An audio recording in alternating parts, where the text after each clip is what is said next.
Programme में आपको खुशामदीद कहते हैं। मैं असदुल्ला खान हूँ। वज़ीर-ए-आज़म शहबाज शरीफ साहब ने आज खिताब किया और उस खिताब में उन्होंने ये खबर तो दे दी है कि वो अगस्त में जा रहे हैं, लेकिन जाहिर है ये खबर देना उनका काम नहीं था कि इलेक्शन कब होंगे। वो समझते हैं कि अक्टूबर नवंबर में इलेक्शन होंगे, मगर कल उन्होंने ये कहा कि ये काम इलेक्शन कमीशन का है कि वो कब की तारीख देती है। तो इलेक्शन क्या वक्त पर होने जा रहे हैं, ये एक ऐसा सवाल है जिस पर मुसलसल डिबेट हो रही है। सोर्सेज से खबरें ये भी निकलती रहती हैं कि इसमें पीपल्स पार्टी और PMLN के दरमियान एक डिफरेंस ऑफ ओपिनियन पाया जाता है। तो इलेक्शन कब हो रहे हैं, ये एक अहम सवाल है।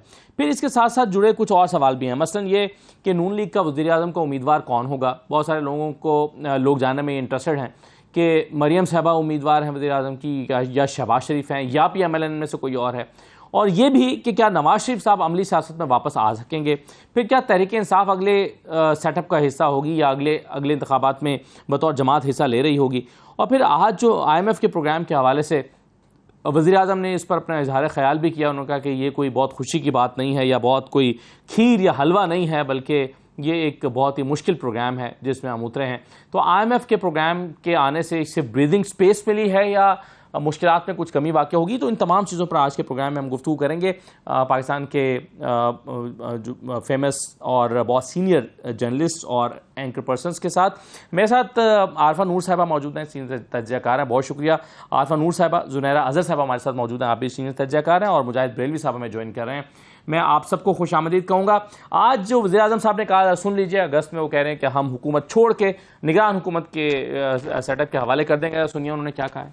अप्रैल 2022 को आपने जो जिम्मेदारी मुझे बतौर वज़ीर-ए-आज़म सौंपी थी, मुल्क की भलाई, आपकी खैरखाई और खिदमत की ये मुकद्दस अमानत अगस्त 2023 को हम निगरान हुकूमत के सुपुर्द कर देंगे इंशाअल्लाह।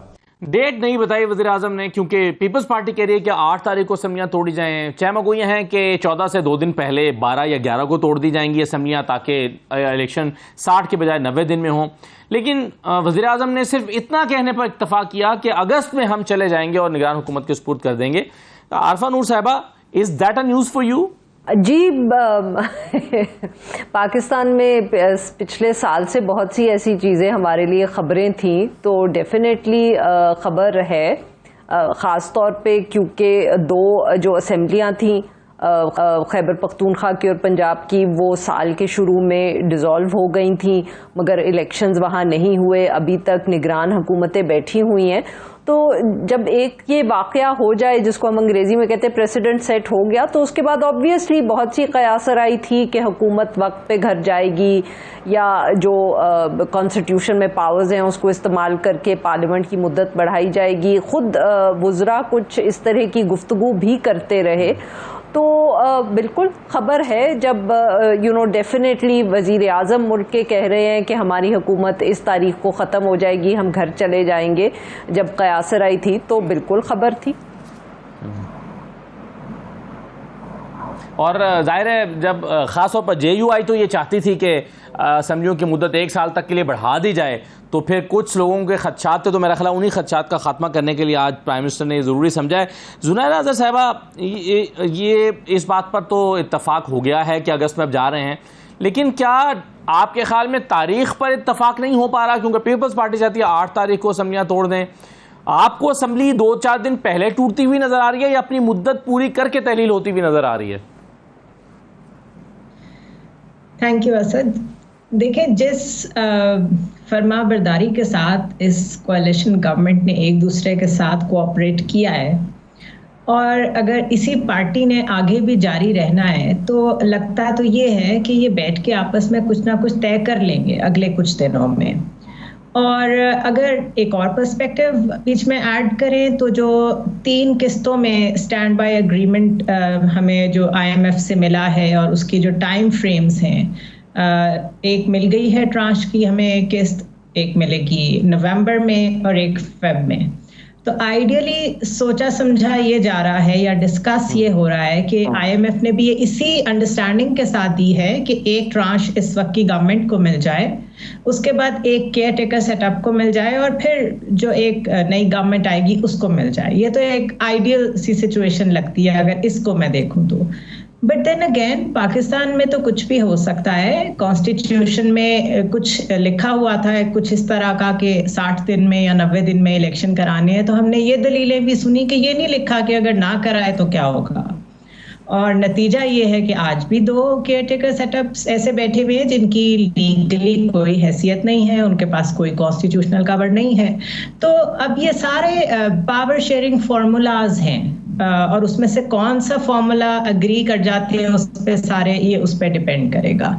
सो there is really not much to discuss based on constitution, time limit, binding और क्या जिम्मेदारी क्या है आने वाले सेटअप के लिए। जो सेटअप आता है वो अगर उसकी शक्ल बड़ी टेक्नोक्रेट हुई तो फिर दोबारा शक पड़ जाएगा कि ये तो अभी जाने वाला नहीं है सेटअप, ये तो शायद कुछ टाइम स्टे करेगा और फिर इकोनॉमी की सूरत हाल ऐसी है जिसमें उनको वो 6 months का डिले भी मिल सकता है। So there are too many ifs and buts at the moment. बिल्कुल सही है, लेकिन एक चीज हम अगर थोड़ा सा बारीकी के साथ देखें मुजाहिद बरेलवी साहब, पीपल्स पार्टी बड़ी इसमें वाजे है, वो कहती है कि जी किसी तरह केयर टेकर सेटअप 90 दिन से ऊपर नहीं जा सकता, हर हाल में इलेक्शन नवंबर में कराने ही होंगे।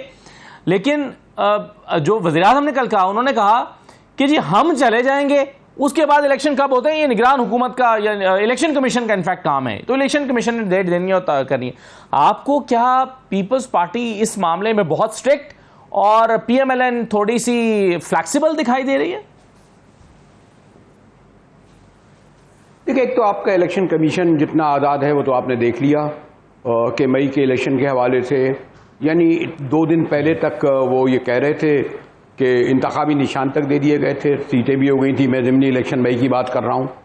और फिर आप देखिए कि उन्हें भीख मांगनी पड़ी क्योंकि कह रहे थे कि फेडरल गवर्नमेंट के बगैर हो ही नहीं सकता। $1 अरब, तो वज़ारत ख़ज़ाना ने हम नहीं देंगे, वज़ारत दिफ़ा ने कहा हम सिक्योरिटी नहीं देंगे, वज़ारत तालीम ने कहा हम सब नहीं देंगे।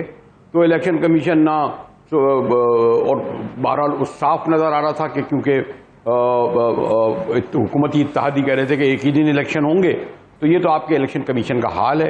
यहाँ इससे ज़्यादा बदतर स्टैंड पाकिस्तान की सियासी तारीख में बहुत ही कम ही इलेक्शन कमिश्नर ने लिया होगा जो इसमें लिया, और जो आपको जिसका जिक्र हमारी दोनों बड़ी खातून बड़े मुनासिब अंदाज में कह रही थी कि मई का इलेक्शन आपके सामने है। मुझे ऐसा लगता है कि थोड़ा सा इनको रिलीफ मिला है, सुकून मिला है $1.3 बिलियन का।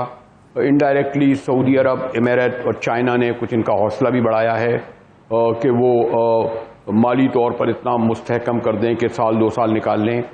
दो चीज़ें बहुत यकीनन खुद नून लीग के लिए एक तो मसला ये है कि मियाँ नवाज शरीफ को वो कहाँ रखें, क्योंकि मियाँ साहब और की जो फॉलोअर्स हैं वो हर सूरत में मियाँ साहब को अगला वज़ीर-ए-आज़म देखना चाहते हैं। उनके लिए राह हमवार किस तरह की जाए। मियाँ साहब को ट्रस्ट नहीं है, वो डसे हुए हैं। उन्होंने एक तो ये कि सितंबर में चीफ रहेंगे जब तक, तो मियाँ साहब को यह है कि जो नया सेटअप आएगा, इंटरीम आएगा, हर बात का तहफ़्फ़ुज़ तो उनको नहीं मिल सकता ना। जब तक उनके भाई हैं तो तहफ़्फ़ुज़ मिल रहा है। जब एक बार केयर टेकर सेटअप निगरान आ जाएगा, इंटरिम सेटअप आएगा, तो वो कोई इनका पाबंद तो नहीं होगा शरीफों का कि वो हर बात इनकी माने।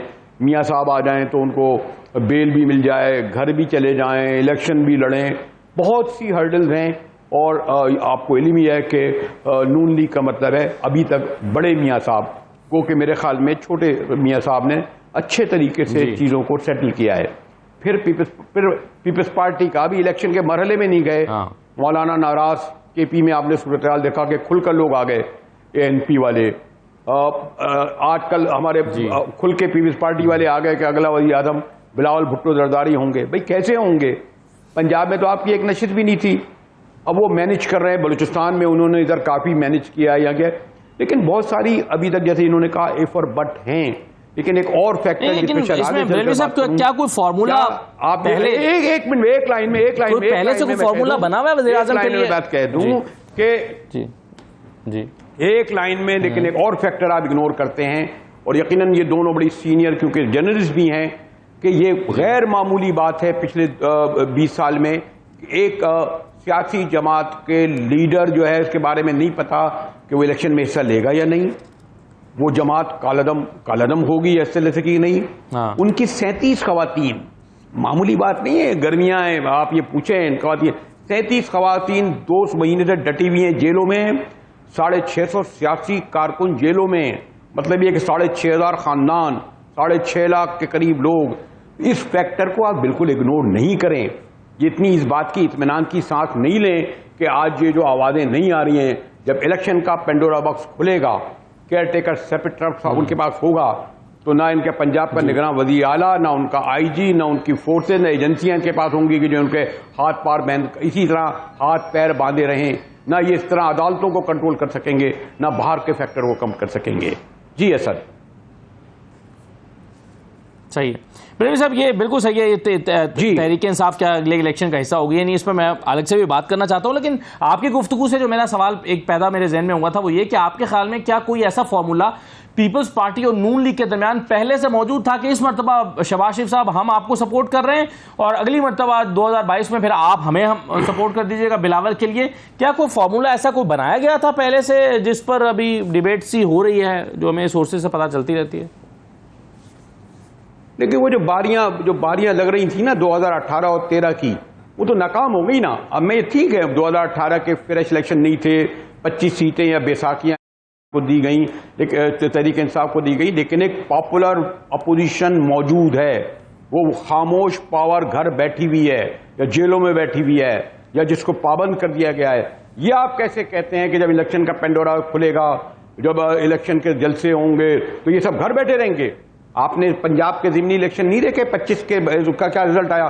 तो ये दोनों पार्टियों का खौफ अभी तक एक दूसरे के साथ रखा हुआ है और ये खौफ अभी तक मौजूद है। अगर इनका मुकम्मल खौफ खत्म नहीं हुआ तो ये एक दूसरे के साथ इलेक्शन लड़ेंगी, लेकिन इन्हें लग रहा है क्योंकि ये दूसरे पैराडाइम कहीं और फूल पैराडाइज में बैठे होंगे शायद अपने कारकों के दरमियान, तो इस तरह सोच रहे हैं कि वो तीसरी कुव्वत तो खत्म हो गई, हमारे इनके दरमियान मुकाबला है, कुछ यही सूरत हाल है। लेकिन ऐसा नहीं है, आप हर चीज मैनेज नहीं कर सकते। ये 2023 है, ये 2000 भी नहीं है, 1980 और 70 भी नहीं है, तो ये जरूर ध्यान में रखना चाहिए। सही जी जी, बिल्कुल सही है। तो ये अभी फिर आरफा साहबा फिर ये बताइए कि हुकूमत तो अगस्त में चली जाएगी और उसके बाद मामला आ जाएगा निगरान हुकूमत के हाथ में और इलेक्शन कमीशन के हाथ में। क्या आपको कोई ऐसा इम्कान नजर आता है कि नवंबर में इलेक्शन ना हो? अगर ऐसा कोई खदशा है तो उसकी बुनियाद क्या होगी? असद साहब, उसकी बुनियाद वही होगी जिन वजूहात की वजह से हम डिस्कस करते रहे हैं पहले, इस मुल्क में हर कोई बात करता रहा और जिसकी वजह से खैबर पख्तूनख्वा और पंजाब के भी इंतखाबात नहीं हुए, कि जो नतायज लोगों का ख्याल था कुछ अरसे तक, मेरे ख्याल में मई से पहले सबको एक बहुत क्लियर पिक्चर थी कि जब इंतखाबात होंगे तो खैबर पख्तूनख्वा में और पंजाब में कौन सी पार्टी इतनी मकबूल है कि वो शायद एक बहुत अच्छी पोजीशन ले जाए। तो वो खतरा जो है वो अगर टल गया है मेरे ख्याल में तो फिर शायद इलेक्शंस हो जाएं। अगर वो खतरा नहीं टला तो जिसके बारे में आई सपोज अब जो जिसको कहते हैं ना, राय बहुत सब्जेक्टिव है जिसको अंग्रेजी में कहते हैं, कुछ लोगों का ख्याल है कि वो खतरा टल चुका है, मुस्बत नताए जब आ जाएंगे, कुछ लोगों का ख्याल है कि वो खतरा नहीं टला। तो यही वजह है इलेक्शंस के बारे में जो कयासराई होती है, या हम ये भी जो सुनते रहे या जो वजीर आजम साहब को खुद आके कहना पड़ा। नहीं तो देखें ना, ये कोई अब 2008 से तो ये अब एक ऑटोमेटिक चीज हो गई थी हम लोगों के लिए कि मुद्दत पार्लियामेंट की जब खत्म होगी, हुकूमत जो है वो घर जाएगी, कि निगरान सेटअप आएगा और उसके बाद इलेक्शंस हो जाएंगे और इलेक्शन 60 या 90 दिन में होंगे। मगर ये इस साल के अंदर ये जो हमने थोड़ी बहुत एक आईनी रवायात कायम की थी वो कमजोर पड़ी हैं और वो उसकी वजह एक ही है, वो एक सियासी वजह है। तो उसी की वजह से वो खदशा मेरे ख्याल में अभी भी थोड़ा बहुत है। और अगर वो टलेगा, ये भी मैं कह दूं, मेरा ये ख्याल है, मैं ऑब्वियसली हम सब असेस करते हैं सिचुएशन को, हम गलत भी हो सकते हैं, कि ये अगर खतरा टलेगा तो इसकी एक बहुत बड़ी वजह जो है वो हमारी मईशत है और रहेगी। क्योंकि देखें, जब आपको इस मुल्क की तारीख रही है कि जब हमने इलेक्शंस नहीं करवाए या उनमें ताखीर बहुत सी की, तो वो एक ऐसा वक्त था कि जियो स्ट्रेटेजिकली हमारी जो पोजीशन थी दुनिया में वो बहुत एक अहम पोजीशन थी, जिसकी वजह से बहुत से रेंट्स भी आते थे। तो हमें ये नहीं भूलना चाहिए कि पिछले दिनों में यूरोपियन यूनियन का जो एक पैगाम आया है GSP प्लस के हवाले से, हमें नहीं भूलना चाहिए कि IMF की एक प्रेस रिलीज भी आई जिसमें उन्होंने मईशत के अलावा भी गुफ्तगू की। जैसे अभी जुनेरा साहिबा भी जिक्र कर रही थी कि जी ये जो 3 किस्तें हैं इनको सेटअप इस तरह किया गया है कि एक हुकूमत को मिलेगी, एक निगरान हुकूमत को मिलेगी। ये अब उनको भी किसी ने शायद ये जिक्र किया होगा, ये क्योंकि कहीं लिखा तो नहीं गया कि ये किस्तें इस तरह हमने वो की हैं। तो आई थिंक कि जो मईशत है वो एक बहुत बड़ा फैक्टर जो सारी हमारी सियासत है पिछले साल से उसको डिटर्मिन करिए, चाहे वो PTI चेयरमैन की मकबूलियत है या हम कहें कि जो फैसले हो रहे हैं इलेक्शंस के हवाले से, इन सब में वो फैक्टर है। सही है, बिल्कुल ठीक है। अच्छा जुनैरा साहब, आप ये बता दीजिए कि आप इसको किस तरह से देखती हैं कि जाहिर है मई में हुकूमती इत्तेहाद में शामिल तमाम जमातें इलेक्शन में नहीं उतरना चाहती थी क्योंकि उनको लगता था कि उस वक्त तहरीक इंसाफ बड़ी मकबूल है, वो इलेक्शन जीत जाएगी। और आज जब तहरीक इंसाफ टूट फूट का शिकार है, कुछ लोग जेलों में हैं, कुछ जो है वो पार्टी छोड़ गए हैं, तितर बितर हो गए हैं, कुछ छुपे बैठे हैं, कुछ सामने नहीं आ रहे हैं, कईयों का राब्ता से जो है वो नहीं हो पा रहा है। तो मेरा सवाल आपसे ये है कि आपके ख्याल में आज भी क्या ये खौफ हुकूमती जमातों को मौजूद है, ये टल गया है, ये खौफ खत्म हो गया है? देखिए, ये जो खौफ है ना, ये खौफ एक वक्त में पीपल्स पार्टी का भी था और उसका जो हशर नशर हुआ था उसके बाद हम सोच भी नहीं सकते थे कि Peoples Party will still survive, अभी तक मौजूद है। तो ये जो खतरा है तीसरी कुव्वत का, 2 कुव्वतों को, क्योंकि वो एक आदत पड़ गई थी ना 2 पार्टी सिस्टम की बारियां लेने की, तो जो एक थर्ड एलिमेंट आया था ना, खतरा तो उसका बहुत ज्यादा है और मुझे लगता है वो ख्वाबों में भी आता होगा, चाहे उसको जितना मर्जी ब्रेक कर दें, क्रैक डाउन कर दें, लेकिन वो इनको हॉन्ट करता होगा क्योंकि उसने इस वक्त पाकिस्तान की सियासत की डायनामिक्स बिल्कुल चेंज करके रख दी है। उसकी वजह ये है कि आप बेशक अगले इलेक्शन में बल्ले का निशान ना देखें, PTI ना देखें, वो वोटर किधर जाएगा, ये बहुत बड़ा सवाल है जिसने डिसाइड किया हुआ था कि उन्होंने किसको वोट देना है। इसी तरह जो हम इलेक्टेबल्स की सियासत अब तक देखते आ रहे थे, पाकिस्तान में इलेक्टेबल्स की सियासत चलती है, वही इलेक्टेबल्स माइनस दैट पार्टी, क्या वो डिलीवर कर पाएंगे, वोट ले पाएंगे? That's another question. ये भी डायनामिक चेंज हो रही है हमारी पॉलिटिक्स की, ये तो इलेक्शंस के बाद ही पता चलेगा। थर्ड वेरी क्रिटिकल एलिमेंट जो मैं देख रही हूँ, इतनी टूट फूट हो गई है, नेशनल लीडरशिप एरोड हो गई है, हम रीजनल लीडर्स की तरफ चल पड़े हैं, हम बड़ा क्लियरली डिस्कस होने लग गया है, KP में फलां की गवर्नमेंट होगी, सिंध में फलां की गवर्नमेंट होगी, पंजाब में फलां की गवर्नमेंट होगी।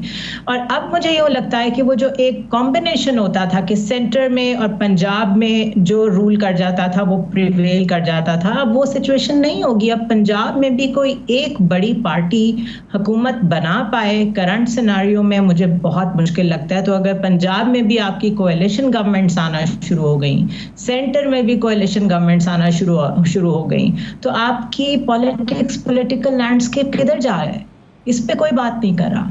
सो बहुत ज्यादा सवाल आते हैं और बहुत ज्यादा एंगल्स हैं इस सारी सिचुएशन के। और इलेक्शन कैसा होगा मुझे लगता है इलेक्शन वैसा होगा, सिर्फ मिसाल के तौर पे जिस तरह कराची का मेयर का इलेक्शन हुआ था, कुछ उस तरह का इलेक्शन होगा। कराची जैसा तो नहीं होगा, कुछ मर्जी जो मेयर का इलेक्शन हुआ है कराची में, वैसा तो नहीं होगा। मुझे तो वैसा ही लगता है, बिकॉज अभी कुछ हुआ है नहीं और पीपल्स पार्टी कहती है अगला वजीर आजम हमारा होगा, अभी इतने हिकअप्स बाकी हैं और नून लीग कहती है ना शरीफ वजीर आजम होंगे, तो फिर वैसा ही इलेक्शन होगा तो ये 2 बातें पूरी हो सकती हैं, अदरवाइज ग्राउंड पे तो इसकी मुझे कोई लॉजिक नहीं मिलती। सही है।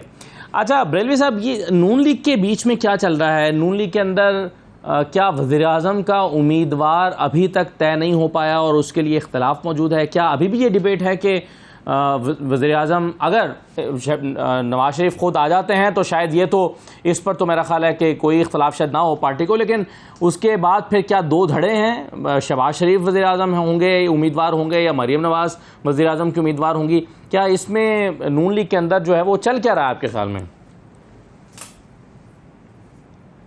खैर, एक तो मुझे अच्छा लगा कि आरिफा ने और नैरा ने बड़े अच्छे तरीके से तस्वीर कशी की, और इसलिए कि शायद क्योंकि मैं कराची में बैठा हूँ, शायद इतने बेहतर तरीके से पंजाब और इस्लामाबाद को नहीं समझ पाता हूँ, तो मुझे आगाही हुई।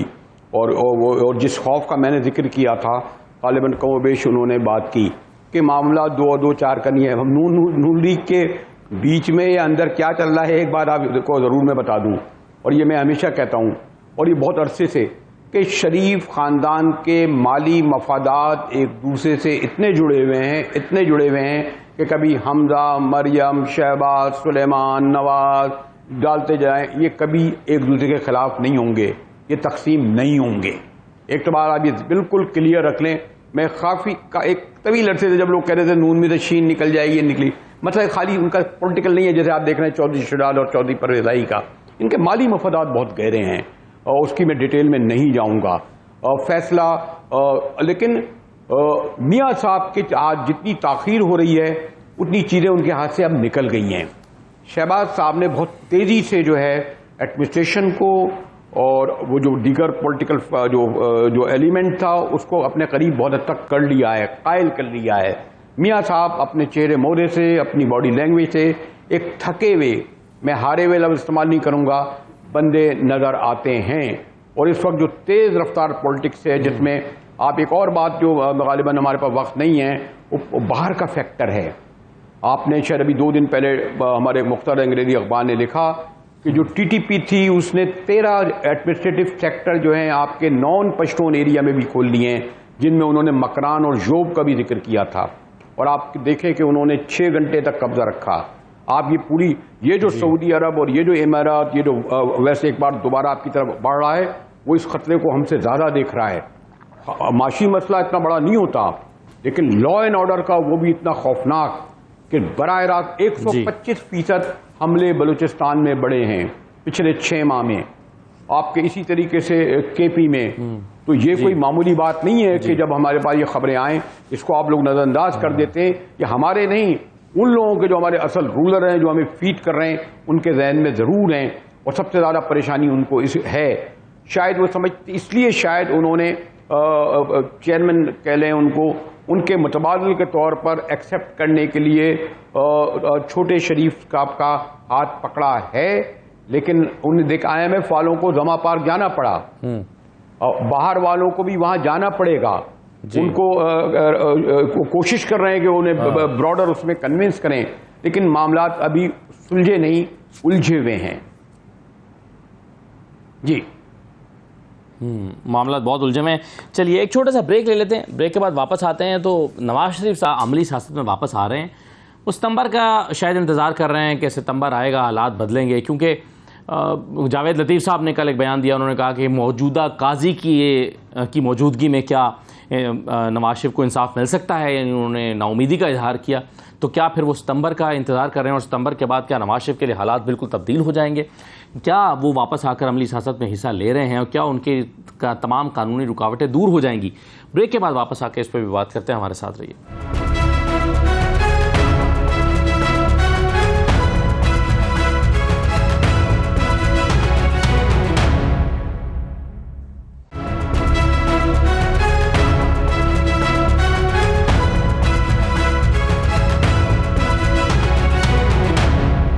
दोबारा आपको खुशामदीद कहते हैं। आरफा नूर साहबा, आपके ख्याल में क्या नवाज शरीफ साहब अमली सियासत में हिस्सा लेने के लिए वापस आ रहे हैं और कानूनी रुकावटें जो हैं वो सब दूर हो जाएंगी? और क्या सितंबर में जो वो उम्मीद लगाए बैठे हैं कि सितंबर में हालात तब्दील हो जाएंगे, क्या वाकई हो जाएंगे? असद साहब, मेरा इस पे थोड़ा सा फर्क वो व्यू है, और वो ये है कि मुझे तो नहीं लगता कि यहाँ कोई भी कानूनी रुकावटें हैं। देखें, एक तो पार्लियामेंट से कवानीन ऐसे पास हो गए हैं, दूसरा, इस वक्त सूरत हाल ऐसी है कि फ्रैंकली स्पीकिंग हमने पिछले दिनों में देखा है कि कोर्ट्स ने बहुत सारे ऑर्डर्स दिए हैं और अगर वो ऑर्डर्स किसी को पसंद नहीं आए तो उन पे तो वैसे ही कोई इम्प्लीमेंटेशन नहीं हुई। तो मुझे नहीं लगता कि अब कोई यहाँ ख़ास कानूनी जो रुकावटें हैं नवाज शरीफ साहब की वापसी में, मुझे लगता है कि जो रुकावटें अगर कोई हैं तो वो सियासी ही हैं। एक तो ये बात कि जैसे कि हम 2018 के इलेक्शन में कहते थे कि इलेक्शन और सिलेक्शन और वो सब कुछ चल रहा है, तो इस वक्त भी तो वही सूरत हाल है। 2018 का जिस तरह इलेक्शन हुआ है, ये जो इलेक्शन अब होगा ये कोई उससे ज़्यादा मुख्तलिफ तो नहीं होगा। लोगों ने क्या सचमुच हम ये समझते हैं कि लोगों ने ये सिलेक्शन करनी है? नवाज शरीफ अगर माजी में काबिल कबूल नहीं थे तो वो नवाज शरीफ आज भी काबिल कबूल नहीं है आपके ख्याल में? मैं या बातें कर रही हूँ ना, देखें ना, अगर दो चीजें हैं ना यहाँ कि एक तो हम देखें कि ये इलेक्शन कितना फ्री एंड फेयर होगा, और अगर वो फ्री एंड फेयर नहीं है या हमें कोई उसके ऊपर सवाल आते हैं तो फिर फैसले जो कर रहे हैं, एक तो ये फैसला उन्होंने करना है सही। इसके अंदर दूसरी चीज ये है कि शहबाज शरीफ साहब सभी कहते हैं कि उन्होंने बहुत अच्छा परफॉर्म किया है, उन्होंने हर किसी को खुश रखा है, तो ये तो फिर क्रेडिट उनका ही है। नवाज शरीफ साहब का इस तरह का तो मतलब कि हम उनकी कैरेक्टरिस्टिक्स को, उनकी बहुत अच्छी खूबियां हैं, वो इस वक्त मेरे ख्याल में पाकिस्तान के वो उन सियासतदानों में से हैं जिनका सबसे लंबा करियर है, मगर उनमें वो खूबियां तो पता नहीं हो कि ना हो जो शहबाज शरीफ साहब में है कि वो सबको लेकर चलते हैं। और तीसरी बात जो सियासी तौर पे अगर मैं अब बात करूं, नॉट पैलेस इंट्रीग्स, वो ये है कि देखें पंजाब के अंदर इस वक्त अगर आप लोगों से पूछें या करें तो PMLN ने अपना बहुत सा पॉलिटिकल कैपिटल खोया है, और ये IMF की डील हो जाए, इससे हमें जितना मर्जी ब्रीदर या रिलीफ मिल जाए, वो जो PMLN का वोटर नाराज हुआ है या वो इस वक्त दिल बर्दाश्ता है, तो वो तो इलेक्शन कैंपेन में, इसलिए मेरे ख्याल में PMLN की लीडरशिप बार बार नवाज शरीफ साहब का नाम लेती है, क्योंकि उनको भी मालूम है कि इस वक्त सिचुएशन ग्राउंड पर ऐसी है कि नवाज शरीफ साहब आके ही कोई फर्क डाल सकते हैं उसके अंदर। ये मरियम नवाज साहिबा का या शहबाज शरीफ साहब के बस की बात नहीं है। तो यहां अब नवाज शरीफ साहब को भी शायद ये सोचना होगा कि क्या वो ये रिस्क लेना चाहेंगे कि वो एक ऐसी कैंपेन चलाएंगे जिस वक्त बहुत शायद तनकीद हो और उनकी पार्टी के लिए अच्छा परफॉर्म करना आसान नहीं होगा। सही है, लेकिन एक और इसमें फैक्टर भी है जुनैरा साहब, इसको देखिए कि 2-4 महीने पहले जब नून लीग को लगता था उन्हें इलेक्शन में नहीं जाना चाहिए क्योंकि अपनी पॉलिसीज़ की वजह से या सख्त फैसलों की वजह से वो अवाम में मकबूल नहीं रहे, और उनकी महंगाई की वजह से उनके ऊपर इतना इम्पैक्ट लोगों के ऊपर आया कि वो इनको वोट नहीं करेंगे, तो क्या आज लोग इन्हें इसलिए वोट करेंगे नून लीग को कि अब इनके अलावा कोई और ऑप्शन नहीं बचा पंजाब में? असद, मैं अभी जब पिछले सेगमेंट में बात कर रही थी, this was exactly my point कि क्या फर्क पड़ गया है। लेवल प्लेइंग फील्ड इनको मिल गई है अगर, तो चलें, वो एक डिफरेंट फैक्टर है। अगर इनकी सिंक्रोनाइजेशन विद एस्टैब्लिशमेंट बहुत अच्छी है, वो एक अलहदा फैक्टर है। इनको सऊदी अरेबिया, चाइना, UAE ने हेल्प कर दी है, that is a different ball game. But acceptability in the message, उसकी आपको कहीं कोई मिसाल नजर आ रही हो, कोई क्यूज मिल रहे हो? मुझे तो नजर नहीं आ रहे, क्योंकि लोगों तक तो कुछ नहीं पहुंचा अभी तक। कोई ऐसे फ्रूट्स, कोई ऐसे पर्क्स लोगों तक नहीं पहुंचे जिससे हम समझे कि हाँ ये एक ऐसा काम हो गया जिसकी वजह से वोट बैंक जो इन्होंने शायद लूज किया था, जो पिछले ज़िमनी इलेक्शन पंजाब के हुए थे उसमें नून लीग का जो हाल हुआ था, अब उससे सिचुएशन बड़ी डिफरेंट होगी।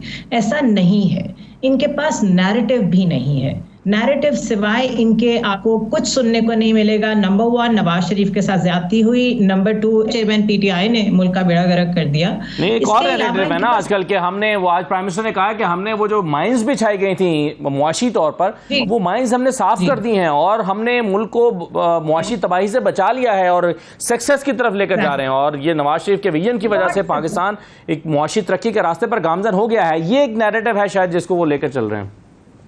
देखिए, ये फेक है ना, इट्स अ बबल। ये इन्हीं के वजीर कहते रहे हैं, एक वजीर कहते रहे हैं शायद हम डिफॉल्ट कर जाएं। मैं ख्वाजा आसिफ की बात कर रही हूँ।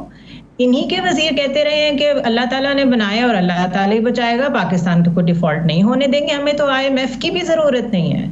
फिर उसके बाद IMF के बारे में जितने फ्लिप फ्लॉप्स हैं उसके जिक्र की जरूरत ही नहीं है। कभी कहा गया वो हमारे स्ट्रेटेजिक एसेट्स के पीछे हैं, कभी कहा गया हम जियोपॉलिटिक्स की नजर हैं, और अब हालात ये हैं कि यूरोपियन यूनियन ने आपको ये कह दिया है कि हम आपके नेक्स्ट इलेक्शंस में एज एन ऑब्जर्वर नहीं आ रहे। ये आपको मालूम होगा। और वो क्यों नहीं आ रहे? नंबर 1, उनको इनविटेशन नहीं गया अभी तक। नंबर 2, उनको मालूम नहीं है कि इलेक्शन होने हैं कि नहीं होने, तो डिप्लोमेटिकली जो चीजें चैनलाइज होनी होती हैं वो नहीं हो रही, तो उन्होंने कह दिया they are not even going to observe your elections.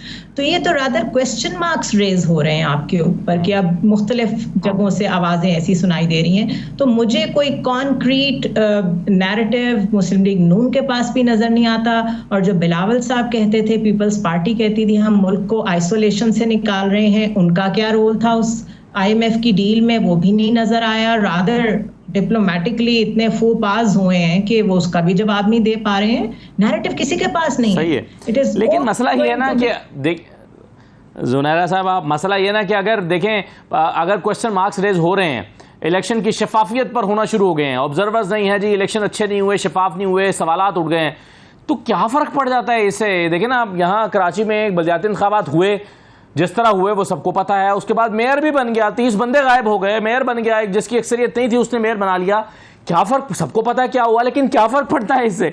तो अगर हमारे इलेक्शन पे क्वेश्चन मार्क्स होंगे तो क्या होगा? मुल्क चल रहा है, चलता रहेगा। ऐसे मामलात कब तक चलेंगे? आप चला लें, आखिर एक ग्लोबल ऑर्डर है, आपने एग्जिस्ट करना है उसमें। आपके नेबरिंग अफगानिस्तान ने किस तेजी से चीज़ों को अपने हक में चेंज किया है कि जो बाइडन कह रहे हैं कि वहाँ पे अब अलकायदा है ही नहीं, और अफगानिस्तान कह रहे हैं TTP is your problem not our problem. और साथ साथ जो स्ट्रेटेजिक पार्टनरशिप मजीद गहरी हो रही है इंडिया के साथ, US की, तो आपने खित्ते में एग्जिस्ट भी तो करना है ना, सर्वाइव भी तो करना है जी। हाँ, हमारा टारगेट ही अब ये है कि हमने एग्जिस्ट करना है, ज़्यादा से ज़्यादा यही टारगेट है हमारा कि हम सर्वाइव करते रहें, सांस चलती रहे, नब्ज़ चलती रहे। अच्छा बरेलवी साहब, अब नवाज शरीफ की मैं बात कर रहा था, तो दो पहलू हैं इसके सवाल के। एक तो ये कि क्या नवाज शरीफ इस शक्ल में आ भी सकेंगे वापस के नहीं, कि उनको जेल ना जाना पड़े और बड़ी सहूलत के साथ सारा उनकी वापसी का सफ़र हो जाए। और दूसरा ये कि अगर आ गए तो कितना इम्पैक्ट डाल सकेंगे, क्या फ़र्क डाल सकेंगे इलेक्टोरल रिजल्ट्स पर, उनके आने या ना आने से कितना फ़र्क पड़ेगा? देखिए, एक बात है, एक मैं जल्दी से बता दूं। देखिए, जब 2007 में मैं तो खैर उस वक्त लंदन में था, बेनज़ीर साहिबा को पता था, हर एक ये कह रहा था अगर आप पाकिस्तान जाएंगी तो आपको मारा जाएगा, हर एक कह रहा था। लेकिन उससे ज़्यादा उन्हें यह पता था कि अगर मैं नहीं आई तो मेरी पॉलिटिकल डेथ हो गई, उनकी फिजिकल डेथ हो गई। नवाज शरीफ अगर 14 अगस्त से पहले, यानी इस इलेक्शन से पहले नहीं आते, तो उनकी फिर पॉलिटिकल, सॉरी टू से टर्मिनोलॉजी, ये पॉलिटिकल मौत होगी, सियासी मौत होगी। ये आखिरी महीना उनके लिए बात तय कर लें। ये खुमीनी नहीं है कि लंदन में बैठकर जो है पार्टी को और अवाम को और इदारों को कंट्रोल करें और जिस तरह का चाहें वो इलेक्शन ले जाएं अपनी बेटी के जरिए या अपने भाई के जरिए। तो मियाँ साहब को या तो, क्या आपको लगता है बरेलवी साहब के 17 सितंबर के बाद हालात से दे दें नवाज शरीफ साहब के लिए हालात, सर आपको लगता है कि 17 सितंबर के बाद नवाज शरीफ के लिए हालात साजगार हो जाएंगे? आखिरी बात मैं कह दूं कि जनाब, पीपल्स पार्टी सब कुछ करने के बावजूद, जैसे कि कहा, पीपल्स पार्टी और फिर खासतौर नून लीग वो जो वोटर है उसको अपने पास नहीं ला सकी। पंजाब में कोई वोटर कोई अब इनके पास आने के लिए तैयार नहीं है। इलेक्टेबल ने भी अपनी इस्तेकाम पार्टी बना ली, काफ लीग बना ली, इलेक्टेबल भी इनको अब शायद ना मिलेंगे। तो इनको सामने इलेक्शन नजर आ रहा है। इसलिए मैं आखिरी बात ये कहूं, मुझे अभी तक इस बात पर शक है कि ये जो 3 महीने बाद इलेक्शन होंगे या फिर 1 साल या 2 साल के लिए कोई एंटाइम सेटअप आएगा। ठीक है, राइट सर, एक छोटा सा ब्रेक ले रहे हैं। IMF का क्या प्रोग्राम से कितना इम्पैक्ट आएगा और क्या इसका इम्पैक्ट आवाम के ऊपर भी जाएगा, और आवाम क्या इसमें अपने मुआशी हालात में भी बेहतरी महसूस कर रहे होंगे, या ये सिर्फ एक ब्रीदिंग स्पेस मिली है पाकिस्तान को? ब्रेक लेते हैं, इस पर भी बात करते हैं, हमारे साथ रहिए।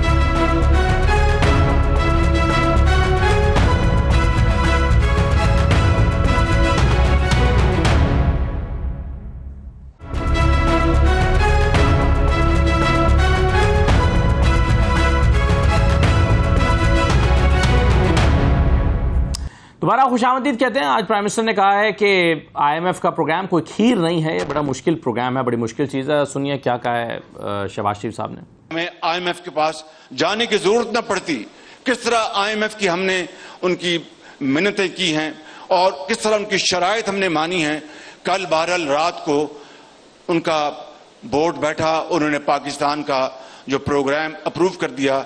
मैं इस हवाले से उस मालिक का बेपनाह उसका शुक्र अदा करता हूं कि हम डिफॉल्ट से बच गए और पाकिस्तान इंशाअल्लाह उसकी माश अब इंशाअल्लाह मजबूत होगी। लेकिन IMF का प्रोग्राम कोई ये हलवा या खीर नहीं है, ये बहुत सख्त शराइत हैं, बड़ी कड़ी शराइत हैं, उसको हमने बर्दाश्त किया।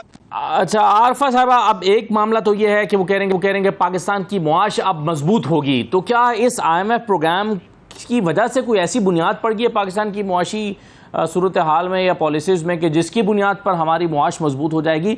ये कितना इम्पैक्ट क्रिएट कर पाएगा ये वाला प्रोग्राम जो है, और फिर इसका असर आवाम तक भी आएगा क्या?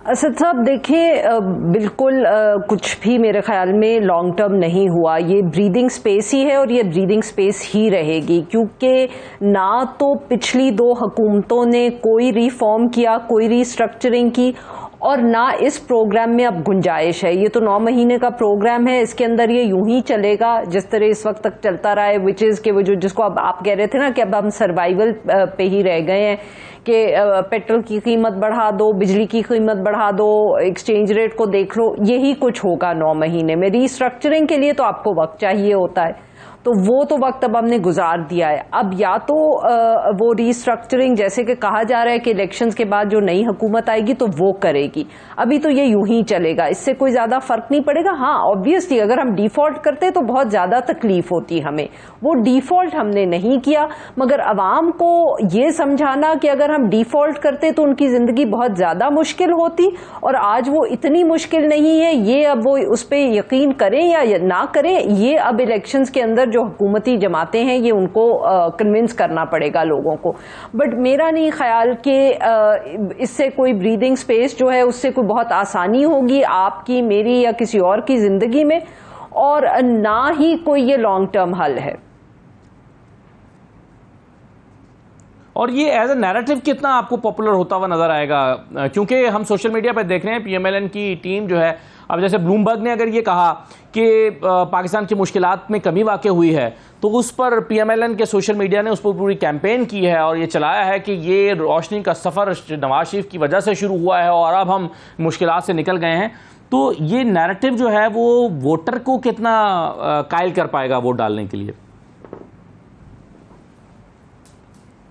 ये तो मैंने आपसे कह दिया ना कि उनकी जिंदगी में तो जी कोई फर्क नहीं पड़ेगा, इस तरह की चीजें तो बहुत मुश्किल होती हैं। जी असद साहब।